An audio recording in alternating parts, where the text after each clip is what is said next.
Deep in the heart of southern Africa, shrouded in mist and granite, stands an impossibility. 11 million stone blocks, walls 36 feet high, curving with the precision that rivals Rome, all built without a single drop of mortar to hold them together.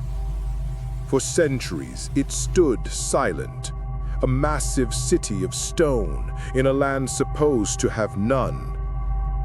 When the first European explorers stumbled out of the bush in the late 1800s and saw it, their minds broke.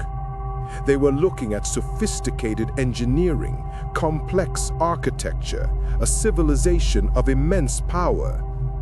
But their textbooks told them that Africa was dark, primitive, incapable of this. So instead of accepting the truth, they invented a lie that would last for 100 years. They couldn't admit that black hands laid these stones. It shattered their entire worldview. So the theories began, crazy theories. They said it must be the lost mines of King Solomon. They said it was built by Phoenicians or Romans or the Queen of Sheba, anyone but the indigenous Shona people living right there in its shadow. Enter Cecil John Rhodes, the arch colonizer. He looked at Great Zimbabwe not as history, but as a threat. If Africans built this, how could he justify taking their land? He needed the lie to be scientific fact.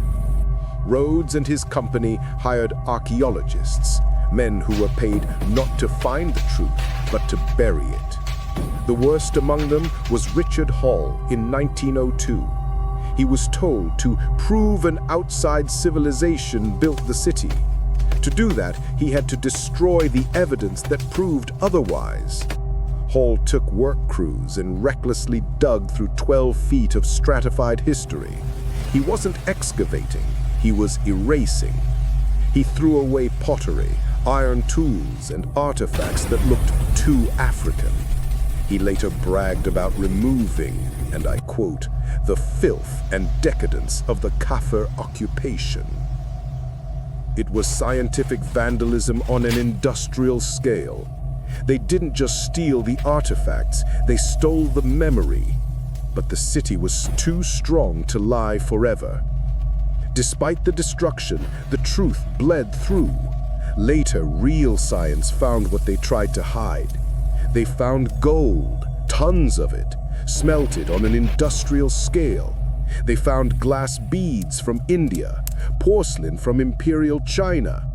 Great Zimbabwe wasn't a lost outpost. It was the hub of a massive medieval commercial empire that traded with the Far East while Europe was still waking up from the Dark Ages.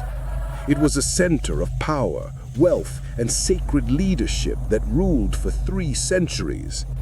They tried to attribute it to aliens before they would attribute it to Africans. Today, the ruins still stand, outlasting the empires that tried to deny them. The nation of Zimbabwe is proudly named after this stone house. They tried to erase the blueprint, but they couldn't erase the foundation. History they buried, stories we resurrect.